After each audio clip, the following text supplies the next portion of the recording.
Joys of Motherhood by Nigerian woman Buchi Emecheta. This novel, published in 1979, Buchi Emecheta was born in 1944 and died in 2017. The main setting of the novel is from Nigeria after independence. Buchi Emecheta used subsetting to reveal different events like Obori, Ibuza, and Lagos. She shown the events which happened in the year of 1909 up 1950s. Buchi Emecheta used third-person omniscient point of view. The main character of this novel is Nu Ego. Her name means 20 bags of cowries. She was born in Igbo commune in the rural village of Ibuza. Nu Ego's first child, with Naife, has died in infants. So, she has decided to end her life by jumping off from Kata Bridge in Lagos. Dear listeners, we get a theme of failure and freedom. The plot of events of this novel arranged in a flashback plot. Before jumping from Kata Bridge in Lagos, Buchi Emecheta tells us the flashback. 20 years ago, at Obol, Ibuza, Nigeria, Agbad is a West village chief. Agbad is the father of Nu Ego and her mother is Ona.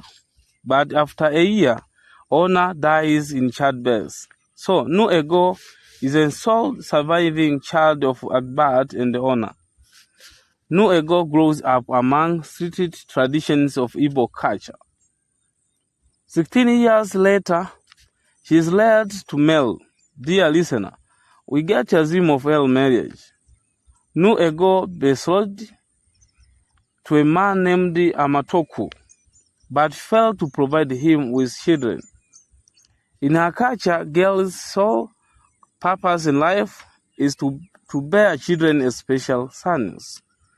Also, we get a theme of motherhood and fertility. So, Amatoku gets a new wife.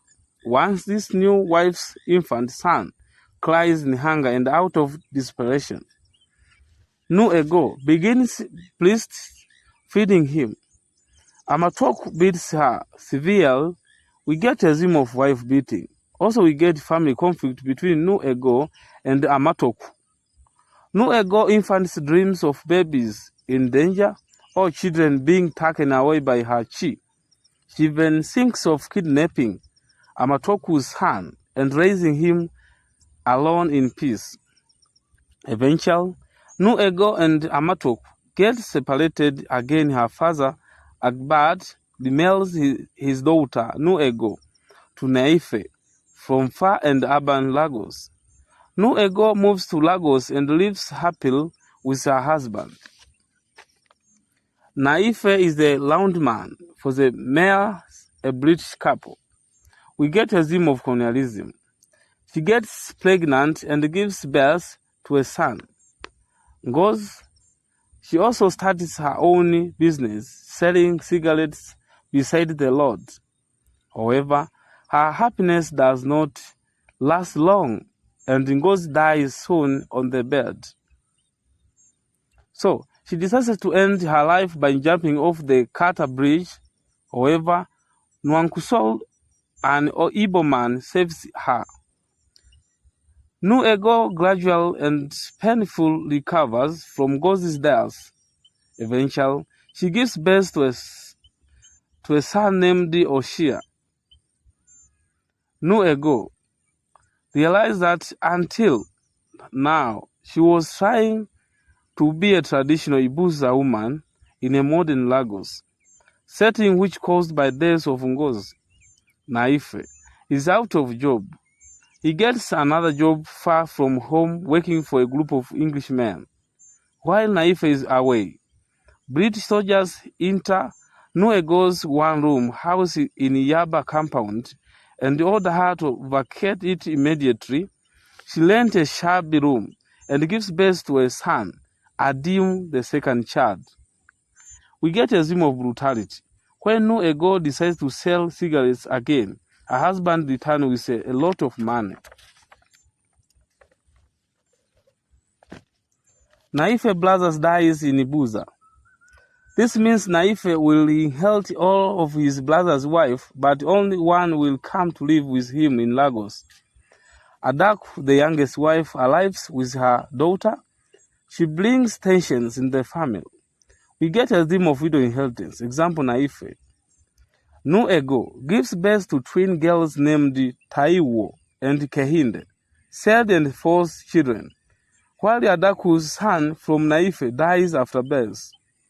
Naife is forced to join the army and is sent to India and then Burma to fight Second World War.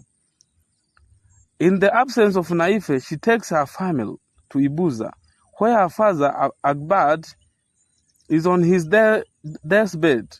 Naife comes to Ibuza, impregnates Adakwo, his brother's eldest wife, and returns to Lagos with teenage bride Okipo. Nuego returns to Lagos and has a bitter fight with Adaku, following which Adaku leaves the house and turns into a prostitute. However, Oshia reveals that he has won a scholarship to study in the United States. Eventually, Oshia does leave for the US, disappointing his parents. We get a theme of the individual and the society. Later, Oshia marries a white woman in the US. Kehinde, the twins' daughter, ran away with stranger she met from Yoruba. Naife cannot accept his daughter marrying a Yoruba, so he attempts to murder the boy's father. As a result, he is imprisoned for 5 years. Taiwo marriage is arranged with a lawyer of Igbo community. Adim, the second son, moves to Canada after his father's imprisonment. Nuego returned to her homeland, Ibuza. She realized the mislead idealism of motherhood. For her motherhood was the greatest joy as well as her greatest defeat. She regrets having so many children who have little concern for her well-being. Several years later, Nuego dies alone by the roadside. Oshia returns from United States to honor her mother with costly funeral and elects her state in the village, where women bow down to pay for fertility and motherhood. That is the end of the novel analysis. But I remember one thing, which is the figures of speech. Number one is the ion. Example, the title itself, it is Ionic title because we see joys of motherhood in this novel is not a joys of motherhood. It is the head of motherhood because the main characters, Nuego, realize that at the end of this narration, at the end of this book, she had for her children, she don't get the service and the help from her children. Thank you for listening to me. My name is teacher Kaligo Njige, the Manju of Literature and the young African writer from Queen of Peace Girls Secondary School. The analyst, the product from Mwenge Catholic University, Moshi, Kilimanjaro. Thank you. Don't forget to subscribe, like, share, and comment below this video.